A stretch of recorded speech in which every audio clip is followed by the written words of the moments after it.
ब्लॉगमध्ये पुन्हा एकदा तुमचं सगळ्यांचं मनापासून स्वागत आहे। आपल्या महाराष्ट्राला संतांची भूमी म्हणून ओळखले जाते। अनेक संतांनी आपल्या तपाने या भूमीला पावन केले आहे। त्यातलेच एक म्हणजे कलियुगी चमत्कार अवतार मांदळीचे आत्मा रामगीर। त्यांच्याबद्दल तुम्ही ऐकलंच असेल। त्यांच्या या अवताराचा लोकांना खूप वेळा साक्षात्कार झालेला आहे। तर आजच्या व्हिडिओमध्ये मी तुम्हाला या पवित्र भूमीचं दर्शन करवणार आहे। त्यामुळे व्हिडिओ पूर्ण बघा। व्हिडिओ आवडल्यास व्हिडिओला लाईक करा आणि चॅनलला सबस्क्राईब करा। आमच्या घरापासून हे डिस्टन्स अप्रॉक्स 85 to 90 किलोमीटर असेल। त्यामुळे आम्ही सकाळीच लवकर निघालो होतो, कारण आम्हाला बाय रोड जायचं होतं आणि ऊनही खूप होतं।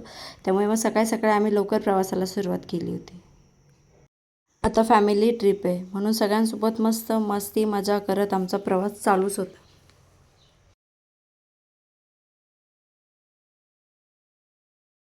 अहिल्यानगरपासून पंढरपूरकडे जाणाऱ्या रोडवर केवळ 40 किलोमीटर अंतरावरच ही पवित्र भूमी आहे, जिला मांदळी या नावाने ओळखले जाते।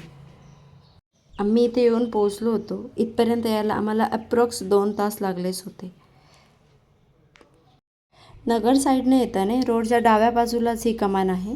तिथे महाराजांचा त्यांनी फोटोही लावला आहे, जेणेकरून आपल्याला ओळख होईल।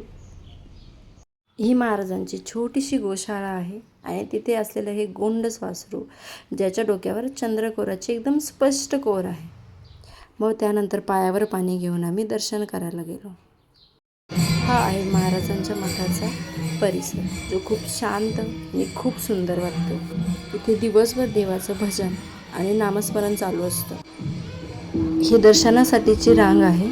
जेव्हा पण एकादशीला वगैरे खूप जास्त भाविक इथे दर्शनासाठी येतात, त्यावेळेला या रांगेतून आपण महाराजांचं दर्शन घेऊ शकतो। चला आता आपण महाराजांचं दर्शन घेऊयात।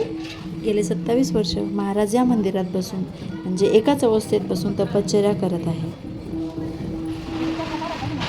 हे महाराजांचं तपश्चर्येचं स्थान आहे।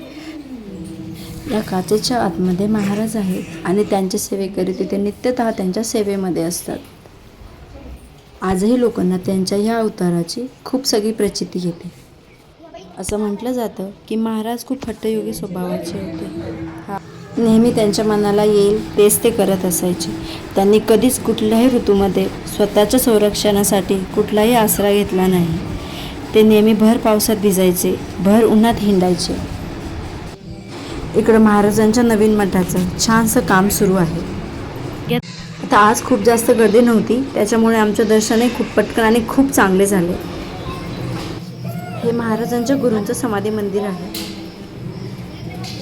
त्यानंतर पुढे इकडे उजव्या सोंड्याचा गणपती, शिव मंदिर असे 1-2 मंदिरं पण आहेत। आपण त्यांचे दर्शन घेऊ शकतो। इथे भक्तांसाठी रोज महाप्रसादाची सोय केली जाते। आता तुम्हाला स्वइच्छेने जर काही दान करायचं असेल तर तुम्ही कुठल्याही प्रकारचं धान्य घेऊन इथे दान करू शकता। इथे महाराजांचा प्रसाद म्हणून हे छोटेसे लाडूचे पॅकेट्स आपल्याला भेटतात।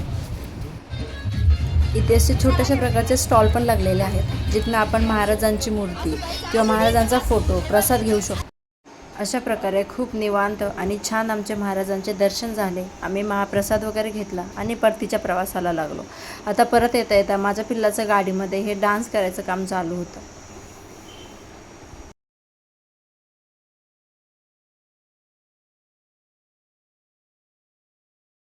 त्यानंतर पुढे एके ठिकाणी थांबून आम्ही ज्यूस घेतला। असा होता आजचा दिवस। चला भेटूया पुढच्या व्लॉगमध्ये। Bye bye.